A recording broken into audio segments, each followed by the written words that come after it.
નમસ્કાર, આપ જોઈ રહ્યા છો નેશન પ્લસ ન્યૂઝ. હું છું આપની સાથે હેતલ ભગત.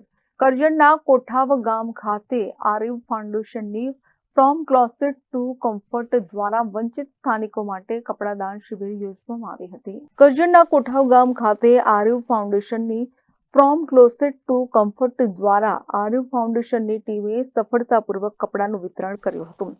વંચિત સ્થાનિકો માટે કપડાદાન શિબિર યોજવામાં આવી હતી. આર્યુ ફાઉન્ડેશનની ટીમે કપડાનું વિતરણ કર્યું હતું, જેનો મોટા પાયે 270 જરૂરિયાતમંદ સ્થાનિકોને લાભ થયો હતો, જેમાં બાળકો, કૃષિ કામદારો અને વરિષ્ઠ નાગરિકોનો સમાવેશ થાય છે, જેનો મોટા પાયે 270 જરૂરિયાતમંદ સ્થાનિકોને લાભ થયો હતો. Bureau report, nation plus news, Vadodara. સમાચારોના સતત અપડેટ મેળવવા માટે અમારી નેશન પ્લસ ન્યૂઝની યુટ્યુબ ચેનલને સબસ્ક્રાઇબ કરો, બેલ આઇકન દબાવો અને જોડાયેલા રહો ફેસબુક, ઇન્સ્ટાગ્રામ અને ટ્વિટર પર.